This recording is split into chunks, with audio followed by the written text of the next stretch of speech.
I want to take a moment because this seems to be the I don't know, last stand, or the way that currently critics are attempting to deal with the consistency and the inability to impeach these witnesses. So we're going to talk about a special case of competency of the witnesses, so hypnosis or mass hallucination a little bit. Now when you go to the internet, as I mentioned, you'll see a mixture of attempts. So sometimes they'll throw out character stuff, like we talked about. Sometimes they'll try and throw out inconsistent statements, but it's a jumbled, kind of a jumbled mess. As we've shown, they're very much inconsistent in nature. The published impeachments, so I brought the New Mormon Challenge, probably the newest and most, I would say, most sincere critical work. Brody and Vogel is somewhere in there. Writers of the New Mormon Challenge, they don't address the witnesses at all. I'm not sure if they're going to get to it in a later volume, but in 2005, their best case against Mormonism doesn't even address the witnesses. To their credit, Brody and Vogel do, and their publishings probably, I think, are one of the best attempts to impeach the witnesses. So they recognize that they can't be impeached via inconsistent statement, character, or bias. In fact, Vogel goes so far as to say, hey, when Mormons tell you how honest and upright these guys were, that's a red herring. Throw that out. Why? Because they assert that they lacked a competency, or very specifically that Joseph Smith rendered them incompetent via some kind of hypnosis or hallucination. So not that they were incompetent generally, but in this episode, or multiple episodes, they were rendered incompetent by Joseph. What does Brody say? At an early age, he had what only the most gifted revivalist preachers could boast of, the talent for making men see visions. This was an aptitude, she says, unsuspected in himself until the spring of 1829. She takes an interesting tact, I think, because it's very hard to see in Joseph's life any duplicitous nature. There's no, in personal writings, there's no hint of him being deceptive. So she claims that he has an unconscious but positive talent at hypnosis. So he was doing it unconsciously. Do you know of anybody that can do that? I do not. I've ever heard of anyone being able to do that. It would be a first, yeah. But that's the position. She recognizes, right, that all three witnesses quarreled with Joseph and left his church. At their going, he heaped abuse upon them. We read that letter. That's what she means by heaped abuse upon them. But none ever denied the reality of his vision, and Cowder and Harris eventually rebaptized. Said Joseph had no fear in vilifying them. He neither expected nor received reprisals. Why? For he had conjured up a vision they would never forget. Of Mary Whitmer, and by extension, we assume all other informal supernatural witnesses that we read about or that we talked about in a previous session. She says Mother Whitmer had a vision on his behalf quite by herself, so he wasn't even present. So she recognizes this and said, Joseph doubtless pondered this miracle in his heart with wonder. Dan Vogel looks at the published testimony. He says that it's misleading because it's a combined statement. It doesn't mention the fact that they were based on two separate but identical visions. As remember, Martin Harris goes away and has an identical vision with Joseph. I don't see that as misleading or unreliable. I would actually argue that this case is strengthened because of two separate and identical visions. He argues that the published testimony is a limited document because it does not mention the other objects that they saw. I can see that. I don't disagree, but I also actually don't see the relevance in that. They were commanded to bear witness of the plates in the translation, which they did. And then I would argue that the fact that David Oliver, that they agree on the particulars of the other aspects of the vision, seeing other things, both removed in time and place from each other, is actually evidence of the veracity of those, of the statements. So, yeah. So the three witnesses, at some point in their life, they talked about the other objects as well. Is that what you're saying? Oh, yeah. Not in their published? Not in their published. Like we read about David, right? He says, right. Oh, there was this table. And Oliver says that as well. Martin doesn't, but we don't have as much. But yes, and other, when they're pressed on, tell us more about the vision. Oh, okay, the angel's in white, and we see other stuff, right? So, but what are they commanded by the voice of God? Testify to the Book of Mormon, and that it was translated. And so he sees this as, he says, well, it's a limited document, therefore you'll get here's what he's he argues that the word visionary means subjective. Now, subjective, as we know, is defined as based on or influenced by personal feelings, tastes, or opinions. When the witnesses use the word vision or visionary, they're not using it in that sense. They're describing the fact that there was a non-mortal present, they're an angel, and non-earthly light. But you'll see how he switches that. He says, well, they agree that it's visionary, therefore it's subjective. He uses only 4 statements, the spiritualized statements that we read about from Martin Harris, from John Gilbert, John Clark, and then the Stephen Burnett letter, which we looked at before, and ignores all other statements from the witnesses. So he then states that the experience can be classified as mystical. Now, he doesn't define that term, which is unfortunate because mystical can be defined in many different ways. But you see where he's going. So he goes from subjective, therefore it's mystical. Therefore, he says, the possibility of hallucination cannot be ignored. We saw the affidavits from Mormonism unveiled about Martin Harris and his propensity to see visions. For David Whitmer, he says that he was in an emotional, suggestible state at the time of his vision. As evidence, he actually uses Mary Whitmer's experience with the plates, and I don't see the relevance there because it's a different person, but that's what he uses as evidence for David Whitmer being emotionally suggestible. Oliver, he says, became so obsessed that he lost any objectivity. Does he back that up with him? No. Oliver does become interested in the plates, right? Sure. He's talking to his family about them, but the idea that the idea that he lost, that's his words. So, could Joseph Smith have in some way induced the witnesses to hallucinate? He says this possibility has never been adequately explored or refuted by apologists. Well, that's also not true, but let's spend a little bit of time exploring it. According to Vogel and the internet, 10% of the population is highly susceptible to hypnosis. 80% is medium. It's like a bell curve from what I've seen. There's 2 different types of scales, but no scale is seen as completely reliable. It has been argued that no person can be hypnotized if they do not want to be. That's actually a key fact. So regardless of if they were, there's no way to know. But if they were in the top or the group of 10% of the population, they're highly hypnotizable. Statistically, the likelihood of all 3 would be 1 in 1,000, that they were all 3 in that top 10%. So at 1 in 1,000. Now, here's where we get interesting. We deal with anachronisms in the Book of Mormon. Remember what an anachronism is? Something that is out of time, in the wrong time or place. The very idea of hypnosis is anachronistic to this time. This is from the history of hypnosis. They first, Alexander Bertrand, this is all in Europe, began a lecture on the subject after witnessing a public display of mesmerism in 1819. In 1826, experiments conducted by a couple other guys convinced the Academy to investigate the possibilities of mesmerism. Again, a report was published in 1831, acknowledging very real results from mesmerism they will produce only in medicine. So, our first published documents and books and articles aren't until the 1840s about hypnosis. Stage hypnosis, championed by John Elliston. He first saw a demonstration in 1829 by the French chemist. He actually became involved with 2 people that would admitted to hysterical convulsions and proved to be very obliging mesmeric subjects. So he began to use them in public displays. It actually it would look like we would see as a stage hypnosis. It was controversial at the time. James Braid is known as the father of hypnosis. Guess what he gets interested in it? 1841. So from the early years of the 20th until the 1950s, hypnosis was more or less confined to the laboratory and the classroom. It doesn't even make it into 1830 Webster's Dictionary, the term hypnosis or hypnotism. They wouldn't have even known that term. The first journals and books to mention it were in the 1840s. So there's no evidence presented by anyone that Joseph Smith would have even known that it was possible to induce a hypnotic trance. Problem number 2, hypnosis requires willing participants.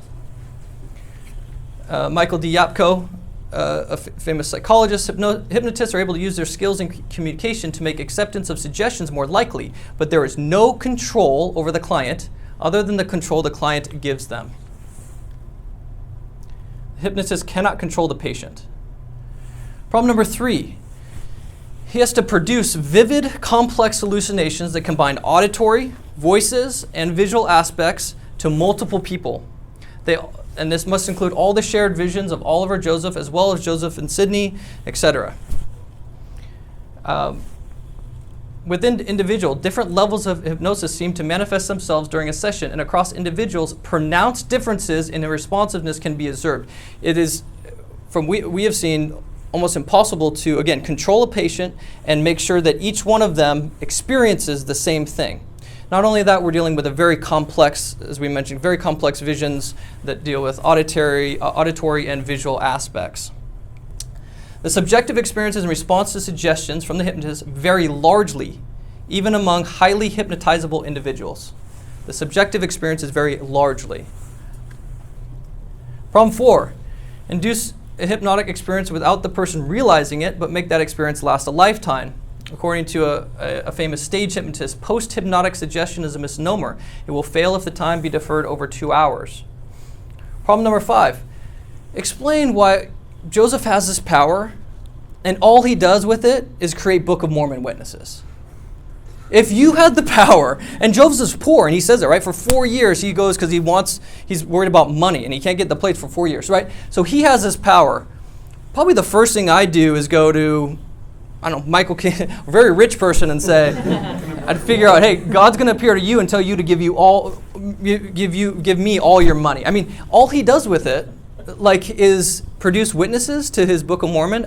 That's fascinating to me. Why not use the power to tell people to give him money? Why not use it more often, right? These people leave. Why not quell dissent with it? Why not have, use it on the mob. Use it why not convert, he's got this fantastical power that maybe no one else in the world has ever exhibited, and he uses it to create 3 Book of Mormon witnesses. And be confident enough to say you are going to have this experience. I mean, it would be one thing to go out and say, let's see what I can come up with, and then say, hey, we had this experience, but to promise in advance and pick out, you guys are going to do it. That's where Brody gets in trouble, right? Because she says that it's unconscious, and yet Joseph is saying, there's going to be 3 witnesses that are shown by the power of God. So if it's unconscious, man, again, the confidence in I'm going to write this mumbo jumbo down, I'm going to promise this, and I have no idea, but then luckily I have this unconscious ability to spark. That's where I think, but she doesn't see duplicity in his life, so I think it's difficult. That's what I was going to say. Isn't the argument that it was unconscious? Only from Brody. Vogel says it was conscious, right? So, conclusion, Brody uses no sources, and Vogel uses only 4 as evidence for a subjective trance-like experience. All of Martin Harris to Metcalf, the Burnett letter, which we went through, and all the problems associated with it, the Gilbert, and the statement of John Clark. These sources are contradicted by more than 100 statements by the victims, the supposed victims, which we've went through over the past sessions. No evidence is offered for how Joseph learned or trained hypnosis prior to the word being invented and prior to the rise of hypnotherapy even in Europe, and of course before it shows up in the US. There's no evidence offered for Joseph ever trying or failing to hypnotize anyone. There's no evidence offered for the ability of any trained hypnotist to induce similar experiences. Hey, Brett, you had mentioned Fawn Brody's book a couple of weeks ago and how it was wasn't it kind of the standard for It still is. It still is, yeah. So, I'm not an editor, but when I look at using no sources or Vogel using 4, compared to everything you've shown in just a couple of hour classes, how does anybody actually take those with any kind of modicum of seriousness? I mean, I don't know. Brody has multiple problems with unsourced things. For example, one time she claims that Joseph accosts Nancy Rignan in the streets and about plural marriage, and she threatens to scream if he doesn't leave her alone. And you look for a footnote there, no footnote, and you're going, I was just given a very specific scene here, and I'm like, and Joseph's accosting her and pressing her, and she threatens to scream. And there's no footnote. There's no. So the book is, I would say, riddled with errors of that nature. But according to most non-Mormon, it's still the best biography of him. But of course, Bushman had Rough Stone Rolling is of course surpassed that by leaps and bounds. And for a while, we had some decent, more faith promoting type stuff that weren't necessarily false, but didn't use all the sources like Bushman does. So at least she does use a lot of different sources, the magical worldview, and talking about those type of things, which I think are relevant. So there's some good there, and no one had necessarily surpassed it. Now it's easily surpassed, and the fact that people still cite it or use it is beyond me. But. So do people ever make the argument that this is like a small thing in the larger lists of other issues, so they can be overlooked? Is that why people aren't paying attention to it? I think they have a hard time with it. Yeah, they have a hard time with them, right? So if you ignore them and you go straight to, I don't know, polygamy. Polygamy is a weird thing. Or you go straight to, the Book of Mormon contains passages from the King James Version of the Bible, right? You go straight to other things that'll muddy the water quicker. I mean, that's my guess. For example, the most famous recent example is the letter to a CES instructor. It's like 90 pages long, and it's just one after. It's very tedious. But when you get to the witnesses section, he says there's 13 statements here. Guess what? All 13 are just from these 4. So he splits out these 4 documents and makes them look like 13, and then he moves on. And again, so it just boom, move on. There's no indication that he's dealt with any of the material we've discussed. So they just move on, right? So if you answer me this, let's move on to the next one. That's part of I think the tactic is to just, I'll hit you with 20 more pages of stuff, So I think prior to shifting the burden of proof to apologists, as Vogel does, the critics must offer reasonable evidence for the above, right? I think this is another tactic. Like, you haven't dealt with the fact that he could have, you need to offer me some reasonable evidence for the fact that he could do this with no training before the word was defined. You need to give me something besides 4 statements out of more than 100 and be like, you haven't dealt with this. But so we sometimes always play defense, but again, there needs to be. You can't just lob stuff out there with no evidence on your side to back it up and claim that we haven't dealt with it. Richard Bushman makes the same case. Secular historians have never come to grips with the fact that none of the 11 who saw the plates, in addition to Joseph Smith, ever recanted. Narrations that balk before the miraculous events and try to tell another story, and this is my mass hallucination, must suppress these sources and disregard the consistent and detailed accounts, that's supposed to be from the people who know Joseph Smith best. And this goes back to what I discussed at the very first session, is that if you claim to have read thousands of hours and put in so much time, you need to show that work, and you need to deal with all the sources that we have at our disposal. And many, many times they just do not. And it's very disappointing, and it starts a conversation off, I think, in a place that's hard for somebody that's read all the sources to view them as being honest or sincere. Because if you've claimed to have done all this work and yet you don't, it's one thing to say, look, I've read Richard, all that, and it doesn't convince me. It's fine, but they oftentimes don't even say that. So I think Richard Bushman is correct that they very often have to cherry pick their evidence and not look at everything that is out there.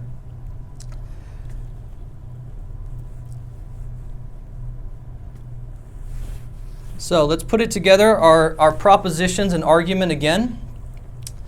We're extending it to include the David Whitmer proposition. So Proposition A that we covered in our first informal witnesses session, at least 14 informal witnesses claimed that he or she felt the plates. They weighed between 40 and 60 pounds. They lifted them or were shown the plates by angels. Many non-converts, non-friends, tried to steal or bargain for the plates. Proposition C, Martin Harris's half-century-long testimony of the angel and plates is reliable. We went through a whole session on Martin Harris to get that proposition. Oliver Cowdery's testimony of the angel plates, as well as the receipt of divine authority in 3 separate visions, are reliable. Again, that was from last session. In this session, David Whitmer's testimony of the angel and plates is reliable. The David Whitmer proposition As our conclusion, therefore, it is reasonable, and I would argue even probable, that Joseph Smith in fact possessed plates weighing between 40 to 60 pounds and received divine authority as he and Oliver claimed. Our second argument you also know is an argument to absurdity. So we're going to state our proposition as follows. Joseph Smith is a fraud by metallurgical fraud and mass hypnosis or hallucination.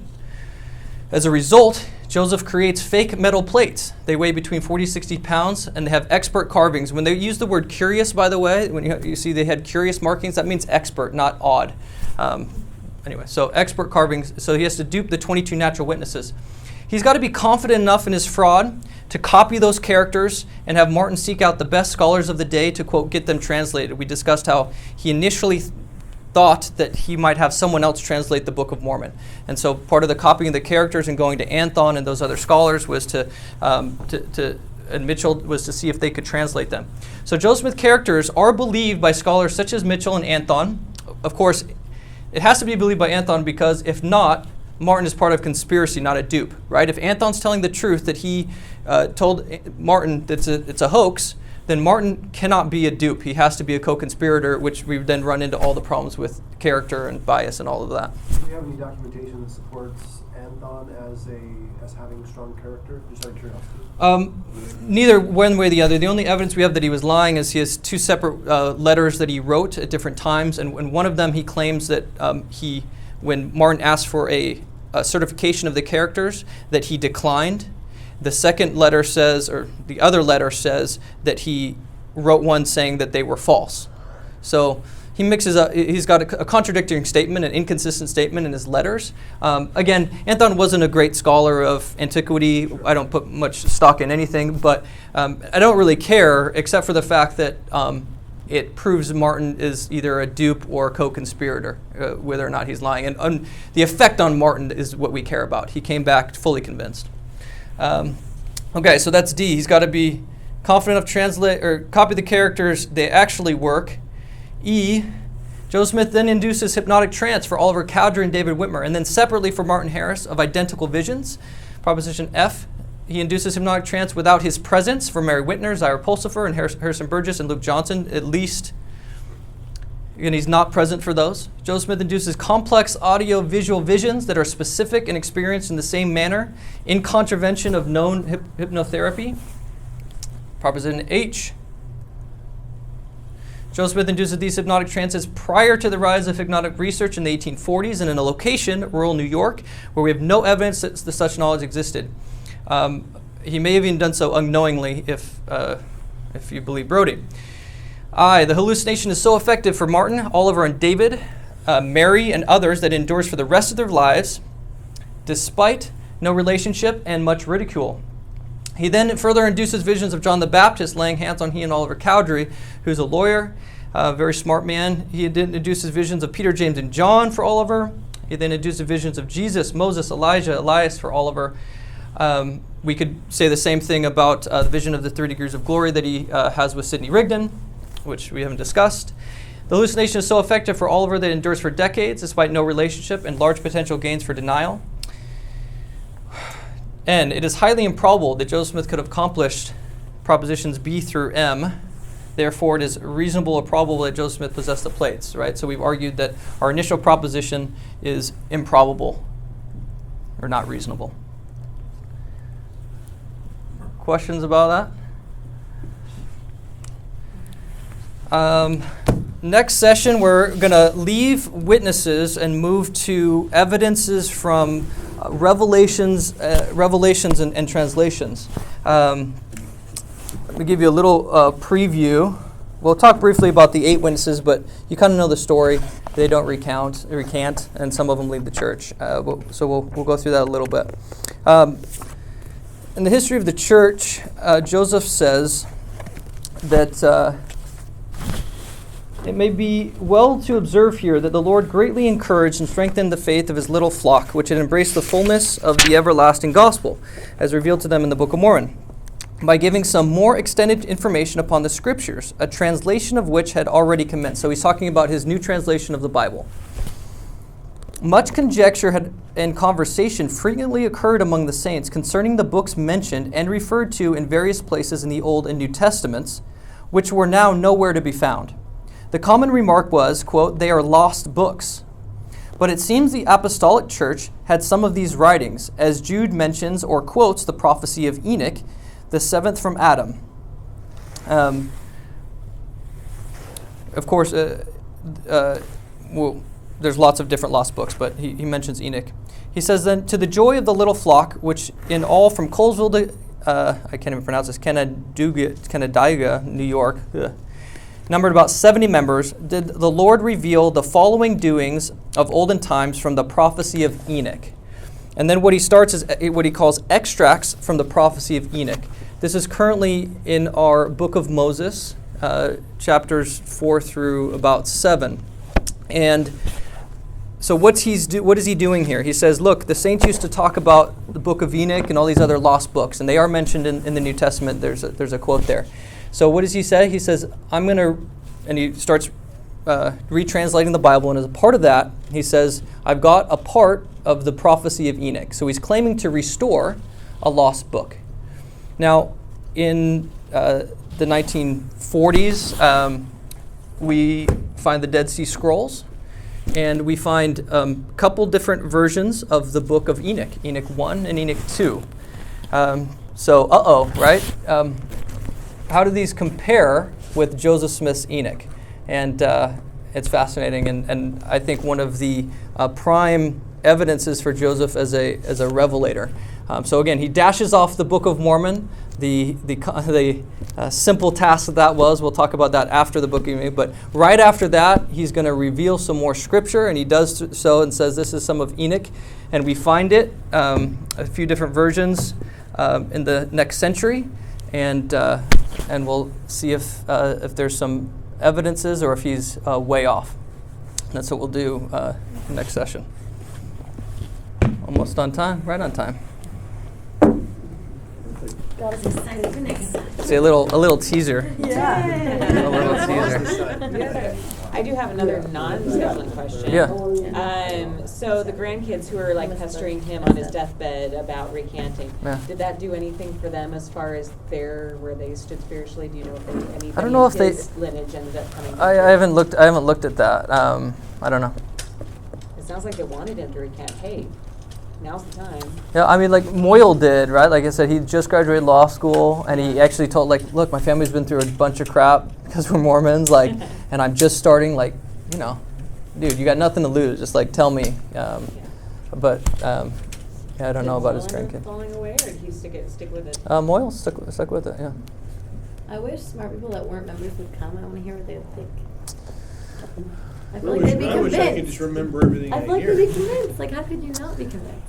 Well, That's there's what I understand. lots of smart people that aren't convinced. Yeah, I know. That's why I wish they could That's do this. look. Like we always said, the burden of proof that we're trying to work from is reasonable, and maybe I argue for probable, but it's reasonable, a reasonable standard. And there's lots of people that don't believe reasonable standards, Is right? good enough. Yeah. So there's lots of people that either want beyond a reasonable doubt, or they want logical Even if impossibility. They're trying to, like, pretend it away. They can't. You know what I mean? Like, how can you not? But Well, Brett Jesus- just Jesus said the practiced same thing. hypnosis, and then we all are. That's right. That's right. It's gonna last the Unknowingly. rest Yeah, of I the It's know. gonna- I see your point, but it's hard for me to think of that Yeah. point of view. You've seen the guys that they're in a line and he goes down the line and touches everybody's forehead and they go Yeah, out, yeah. but there's no vision. No. Yeah, and even there's deep disagreement even in the community about like stage hypnotics, and there's lots of people that think that it's how they'll bring up a ton of people and they get rid of the people that like aren't Don't working. work. That really, and there's been people that come off those stages and they're like, look, I wasn't like. And hypnosis, and the other thing that people don't understand, like hypnosis is just a continuum, and right, we go into hypnosis during the day, and we go into it right before we sleep, like just some continuum. And I do it when I drive. when you drive, yeah, while you All of a text. sudden you get there and you're like, oh, how did I get here? And so even if they're in some slight, that lots of people are just, he's suggesting Daydreaming things to almost. them. He's suggesting things to them, and they're acting. And a lot of people do it because of peer pressure, and they're putting on a show. And so there's deep disagreement even in the community about how deeply stage performers actually induce deep levels of hypnosis. But like I said, most hypnosis and how it's practiced is, stop smoking. Like it doesn't control you, and it does require the patient's consent and all that. I mean, so this would be, like I said, like a first. way before the time. That's So I don't. And highly I don't- visual. I mean, that to me is like, how do you get people to see the same thing, It- or even remotely the same thing? That's according to the experts. That's impossible because it varies. Right? If you're suggesting things, it's very subjective. And two separate visions. Two separate identical visions. Yeah. Well, and it's not even just auditory, right? Oliver Cowdery has hands laid on him, Yeah. so he's got a right. There's pressure from an angel. I don't know. And again, if he has it, like, do something else, man. Like, make a. He's like, I'm gonna create a religion, go to jail, get myself killed. I don't. You don't see the duplicity. Oh, that sounds good. Like, if you got that kind of power, which apparently, and we don't have to be so worried. If this was actually a reasonable idea, like, wouldn't we have to be so worried about, like, day to day, like somebody doing that to us and being like, Well, and Go the fact kill that there's someone. no evidence anywhere in, like, what you said, that we know No about one where has someone ever- did do that at scale. that scale, they'll bring up things, apparitions of Mary at the Lord and things like that, but that's very different. So, like, Vogel will, he brings up fainting spells at meetings. Yeah. So if you go to, like, an evangelical or camp meeting, and like you said, sleep, those type of things. Again, very different phenomenon. Very different phenomenon in terms of the revivalist, and there are. There's no doubt that people work themselves into states and all that kind of stuff. They're not walking away with a lucid experience. that They're they not. can retell. They're just not. And it's not a visual, auditory, the same thing that they're all seeing. Which And is what the Lord wants anyway. stay The with witness them. have to be about you so that you can then testify about them. yeah, again, then you tie in the natural stuff. say the natural It's not stuff just too. that, but right Yeah. then he's got Then you have the to. natural- How does he make plates? Like, remember Martin? Martin's like, he feels them and he's like, what's convinced him? I knew Joseph couldn't afford money for lead. Yeah. Right? Like, gotta be gold. Martin's convinced because Joseph can't afford money for lead. They were So, bringing him food. so how Or do wagon. how does he create the plates? And Yeah. he buries them and then, like, for what end? I don't know. Do you know, this is just like a random curiosity question, but do you know historically how, because I believe in one of the previous things you mentioned that you know that plates get sealed, that's like a thing that actually Yeah. happens. Like, how does that happen? What's the process of sealing? Oh, like just like a lock on it? Yeah, it looked like there's disagreement about how much of the Book of Mormon was sealed, depending on the witness, and they didn't. But according to, it was just a band that, like, sealed it. It wasn't like they So they didn't like melt? they weren't, like, melted or stuck Because together. the one said it looked like wood. He said it looked like wood, so there's like a band, and so. And I'm more Yeah. curious about any historical context outside of, like, the Book of Mormon itself. Yeah, there are, and there's a whole. I'm missing it, but there's a whole long paper by Tvednes that goes through all examples of books, and he goes through metal books and these books and sealed books, and so if you want that, I think it's on the first source. It's on the other sources, I think, in one of our first, like the informal witnesses, and you can just Google that. It's available for free, and he goes through a ton of that stuff. Yeah, because they certainly were sealing. I mean, even Nag Hammadi, Dead Sea Scrolls, that's what they did. They buried books and tried to preserve them. There was one of the last times I went to BYU for that education week, I went to a Dead Sea Scroll thing, and there was somebody doing a paper, one of the graduate students, on Second Nephi, comparing Second Nephi to what was in the Dead Sea Scrolls. But it was in the midst of having, like, to Isaiah? doing it, or to Isaiah, Yeah, we'll get to the Book of Mormon.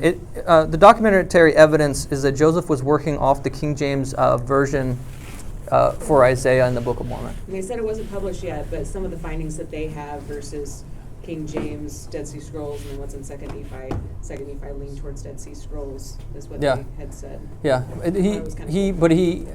he keeps in stuff that is clearly, anyway, we can go through that, but he's working, in terms of his translation, he did it the same way he did the Bible translation. So he's working from whatever, we'll get into the translation stuff, but what he's seeing in terms of the hat and the stone was most likely the King James text, and then he's making changes from there, which he's not always consistent in, and I mean there's all sorts of stuff there, right? But he most likely was not working from from the plate text of Isaiah, but he could have been restoring things that correlated to older Isaiahs as well.